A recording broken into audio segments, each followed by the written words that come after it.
அதிசீக்கிரத்தில் வரப்போகும் ஆண்டவராகிய இயேசு கிறிஸ்துவின் விலையேறப்பெற்ற நாமத்தில் கிருபையும் சமாதானமும் உங்களுக்கு உண்டாவதாக. ஆண்டவர் தம்முடைய ராஜ்யத்தை இந்த பூமியிலே ஸ்தாபித்த ஒரு பெரிய நோக்கம் என்னவென்றால், அவருடைய வருகைக்கு நாம் ஆயத்தப்பட வேண்டும், காத்திருக்க வேண்டும் என்பதற்காக தான் சபையை ஆண்டவர் இந்த பூமியிலே வைத்திருக்கிறார்.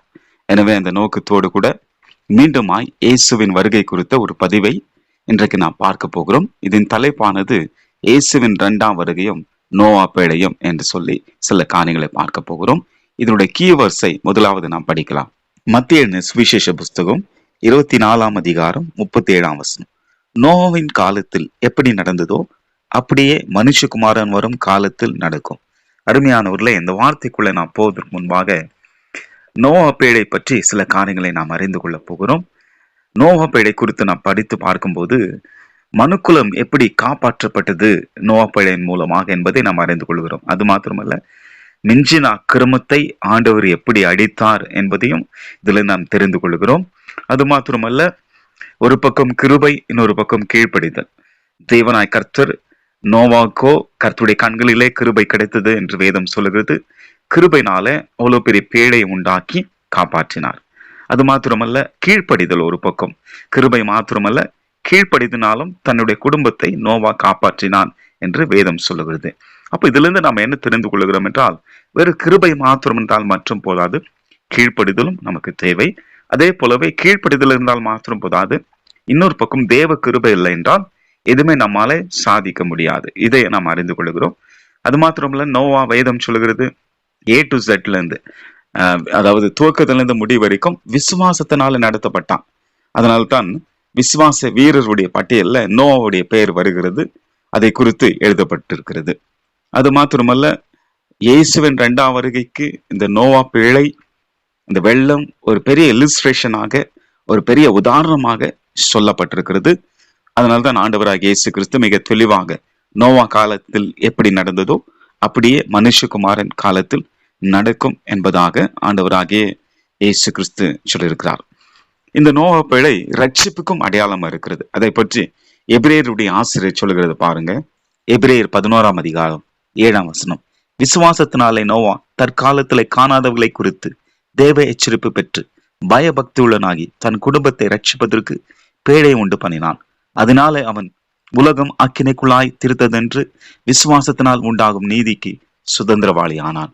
எப்படி பழைய ஏற்பாடு காலத்துல நோவா பேழைக்குள் வந்து ரட்சிக்கப்பட்டார்களோ அதே போலவே இன்றைக்கு ஆண்டவராகிய இயேசு கிறிஸ்து நமக்கு ரட்சிப்பை உண்டு பண்ணியிருக்கிற அந்த காரியம் நோவா பேழை போல் இருக்கிறது. யாரெல்லாம் கிறிஸ்துக்குள் வருகிறார்களோ அவர்கள் காப்பாற்றப்படுகிறார்கள் என்பதாக. சரி, இப்பொழுது நாம் இன்னொரு காரியத்தை கவனிப்போம். அதாவது நோவா வாழ்ந்த காலம் எந்த காலம் என்றால் மனித ஆளுகையின் காலம். பொதுவாக வேத புஸ்தகத்திலே 7 காலங்களை பற்றி வேதம் மிக தெளிவாய் சொல்லுகிறது. அதுல நோவா வாழ்ந்த காலம் மனித ஆளுகையின் காலம். அதே நேரத்தில் பார்க்கும்பொழுது இப்பொழுது பிரசன்டேஜில் வாழ்ந்து கொண்டிருக்கிற இந்த காலம் கிருபையின் காலம் அல்லது சபையின் காலம் என்று சொல்லலாம். இனி வருகிற ஒரு கொடிய காலம் வரப்போகிறது. அது அந்தி கிறிஸ்துவின் 7 வருடங்கள் காலம் என்று சொல்லப்படுகிறது. அது மாத்திரமல்ல, கடைசியாக ஆண்டவராகிய இயேசு கிறிஸ்து தம்முடைய ராஜ்யத்தை இந்த பூமியிலே ஸ்தாபிக்கிற 1000 வருடம் அரசாட்சியின் காலம் என்றும், கடைசியாக ஆண்டவர் புதிய வானத்தையும் புதிய பூமியும் தோன்ற பண்ணுவார் என்றும் வேதம் சொல்லுகிறது. இப்படி இந்த மனித ஆளுகையின் காலத்தில் என்ன நடந்ததோ, அதாவது நோவாவின் காலத்தில் என்ன நடந்ததோ அதே போலவே இப்பொழுது பிரசன்டேஜ்ல நடக்கும் என்பதாகும், அவர் வருகையின் காலத்துல நடக்கும் என்பதாகும் ஆண்டவராகிய இயேசு கிறிஸ்து மிக தெளிவாக ப்ரிடிக்ட் பண்ணியிருக்கிறார், முன் அறிவித்திருக்கிறார். என்னென்ன காரியங்கள் என்று சொல்லி ஒரு 7 பாயிண்டை மிக சுருக்கமாக சொல்லி இந்த வீடியோவை நான் நிறைவு செய்ய விரும்புகிறேன். முதல் காரியம், நோவாவின் காலத்துல அக்கிரமம் பெருகிற்று, பாவங்கள் மிக அதிக அளவில் பெருகிற்று.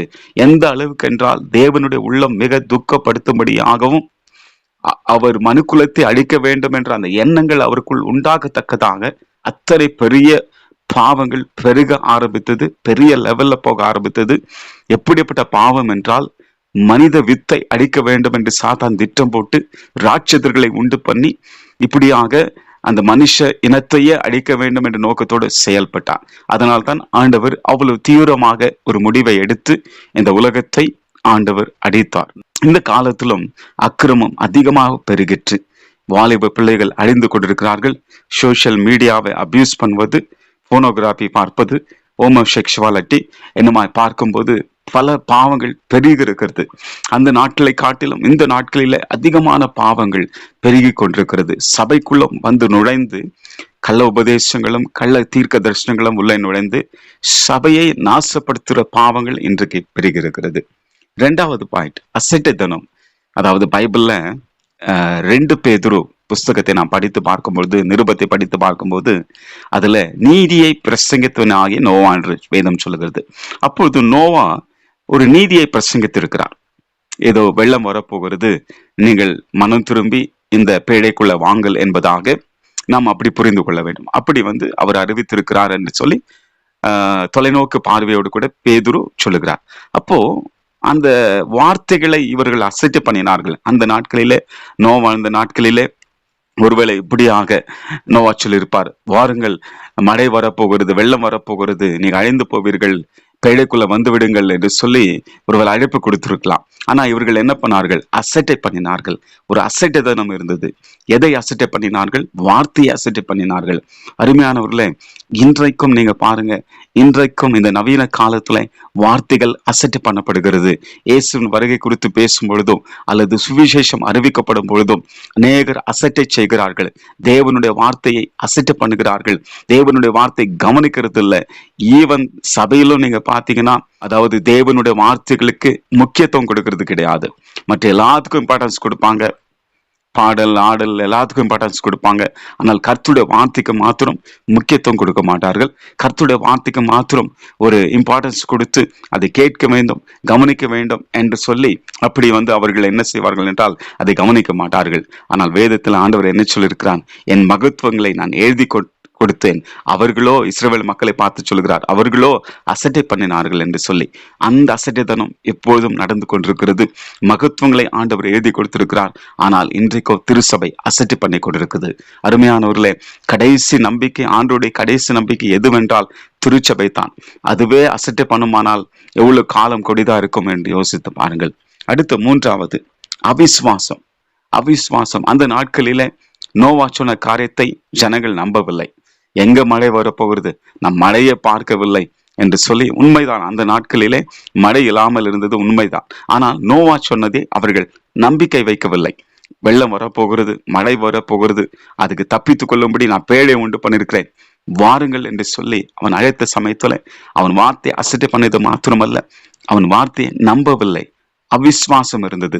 அதனால்தான் ஆண்டவராக இயேசு கிறிஸ்து தம்முடைய வருகை நாளை பற்றி பேசும்போது லூக்கா 18ஆம் அதிகாரத்துல என்ன சொல்லுகிறார்? மனுஷகுமாரன் வரும் நாட்களிலே விசுவாசத்தை காண்பாரோ என்று சொல்லி ஆண்டோட வார்த்தை சொல்லுகிறது. இன்றைக்கு விசுவாச துரோகம் நேரிட்டு கொண்டிருக்கிறது.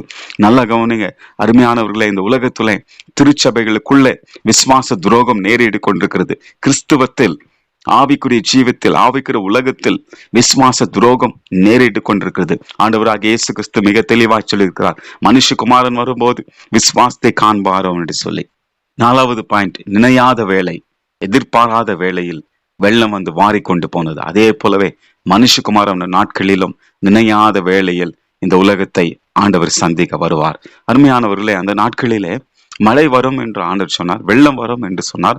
ஆனால் அந்த குறிப்பிட்ட அந்த மூமெண்ட், அந்த குறிப்பிட்ட அந்த டைம் ஆண்டவர் சொல்லவில்லை. அது போல நினையாத வேளையில், எதிர்பாராத வேளையில், அப்போ திடீரென்று நினையாத வேளையில் அந்த மழை வர ஆரம்பித்தது, வெள்ளம் வர ஆரம்பித்தது. ஜனங்கள் பெண் கொடுத்தும் இஷ்டம் போல உல்லாசமா என்டர்டைன்மெண்ட்ல வாழ்ந்து கொண்டிருந்தார்கள்.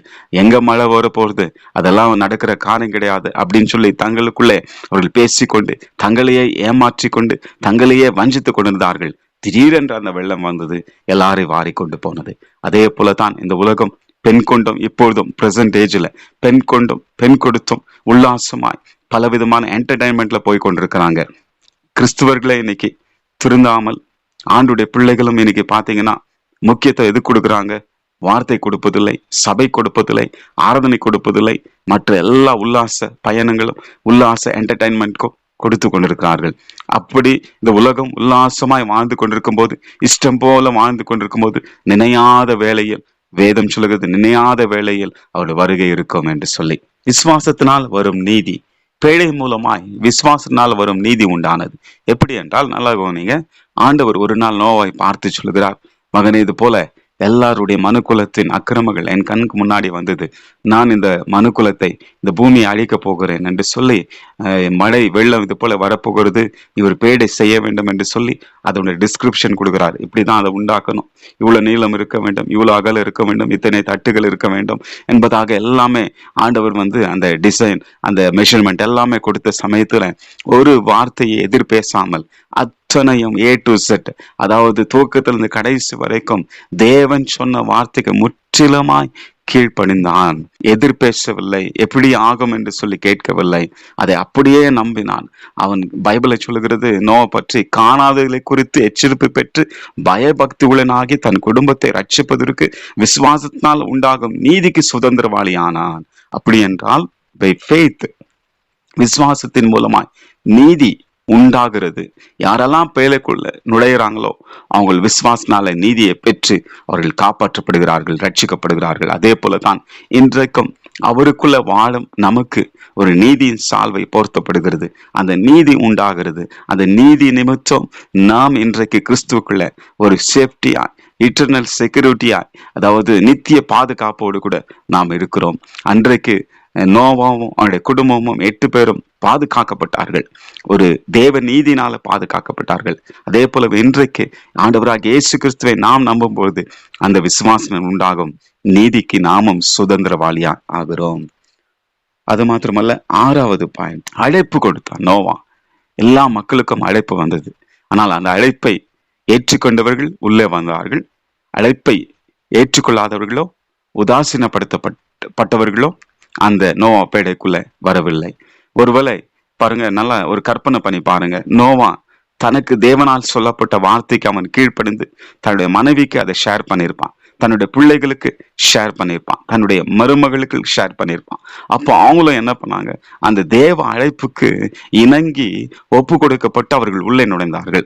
அப்போ தேவ அழைப்புக்கு ஒரு மனுஷன் கீழ்ப்படியும் போது அவன் தெரிந்து கொள்ளப்படுகிறவனா இருக்கிறான். அதனால தான் ஆண்டவராகிய இயேசு கிறிஸ்து சொன்னார், அழைக்கப்பட்டவர்கள் அநேகர், தெரிந்து கொள்ளப்பட்டவர்களோ சிலர் என்று சொல்லி. இன்றைக்கு அழைப்பு கொடுக்கப்படுகிறது, எங்கு பார்த்தாலும் பிரசங்கிக்கப்படுகிறது, இயேசு சீக்கிரம் வருகிறார் என்று சொல்லி சோசியல் மீடியாவிலும் சபையிலும் பிரசங்கிக்கப்படுகிறது. ஆனா எத்தனை பேர் அந்த அழைப்பை ஏற்றுக்கொள்கிறார்கள்? அந்த அழைப்பை ஏற்றுக்கொண்டு கிறிஸ்துவ ஆகிய பேழைக்குள் வரும்போது நாமும் காப்பாற்றப்படுகிறோம். அந்த நாட்களிலே எப்படி அழைப்பு கொடுத்ததோ அதே போல இந்த நாட்களிலும் அழைப்பு ஆண்டவர் கொடுத்து கொண்டிருக்கிறார். அந்த அழைப்பை ஏற்றுக்கொள்கிறவர்கள் ரட்சிக்கப்படுகிறார்கள், தேவனாலே தெரிந்து கொள்ளப்படுகிறார்கள். நோவா பேழைக்குள் வந்தவர்கள் போலவே ரட்சிப்பு என்னும் பேழைக்குள் வந்து கொண்டிருக்கிறார்கள். கடைசியாக நியாய தீர்ப்பு உண்டானது. அதாவது நோவா காலத்துல திடீரென்று அந்த வெள்ளம் இந்த உலகத்தின் மேலே ஒரு நியாய தீர்ப்பு உண்டானது. அதே போலவே மனுஷகுமாரன் ஒரு நாட்களிலும் இந்த உலகம் இயேசு கிறிஸ்துவை சந்திக்கும் பொழுது உலகத்தாருக்கு ஒரு பெரிய நியாய தீர்ப்பு உண்டாக போகிறது. அந்த நாட்களிலே கேலி பரியாச பண்ணினவர்கள், சபை அடித்தவர்கள், நாசமாக்கினவர்கள், கிறிஸ்துக்கு விரோதமாக எழுப்பினவர்கள் அத்தனை பேரும் நியாய தீர்க்கப்படுவார்கள். இதை குறித்து ஏனோக்கு சொல்லியிருக்கிறார். பைபிளை பாருங்க, அந்த வசனத்தை உங்களுக்கு நான் படிச்சு காட்டுறேன். யூதாவின் நிருபம் 14ஆம் வசனம், ஆதாமுக்கு 7ஆம் தலைமுறையான ஏனோக்கும் இவர்களை குறித்து இதோ எல்லாருக்கும் நியாய தீர்ப்பு கொடுக்கதற்கும் அவர்களின் அவபக்தி உள்ளவர்கள் யாவரும் அவபக்தியாய் செய்து வந்த சகல அவபக்தியான கிரியைகள் நிமித்தம் தமக்கு விரோதமாய் அவபக்தி உள்ள பாவிகள் பேசின கடின வார்த்தைகள் எல்லாவற்றின் நிமித்தமும் அவர்களை கண்டிப்பதற்கும் ஆயிரமான தமது பரிசுத்தவான்களோடு கூட கர்த்தர் வருகிறார் என்று முன் அறிவித்தான். ஏனோக்கு முன் அறிவித்தான். ஆண்டவராகிய இயேசு கிறிஸ்துவை அவருடைய வருகை குறித்து முன் அறிவித்தான். என்ன அதுல குறிப்பிடப்பட்டிருக்கிறது? நியாய தீர்ப்பார். அவபக்தியான பேசின கடினமான வார்த்தைக்கும் அவபக்தி உள்ளவர்களை நியாய தீர்ப்பதற்காக இயேசு திடீரென்று இந்த உலகத்துல வரப்போகிறார். அருமையான தேவ பிள்ளைகளை, அந்நாட்களில திடீரென்று நியாய தீர்ப்பு நோவா காலத்தில் நடந்தது போலவே இந்த காலத்திலும் திடீரென்று நியாய தீர்ப்பு வரும். ஆண்டவராகிய இயேசு கிறிஸ்து சீக்கிரம் வரப்போகிறார். அவர் வருகைக்கு ஆயத்தப்படுங்கள், மற்றவர்களை ஆயத்தப்படுத்துங்கள். தொடர்ந்து தேவனுடைய வார்த்தையை இணைந்திருங்கள். தேவன் இந்த வார்த்தைகளை கொண்டு உங்களை பலப்படுத்துவார். God bless you.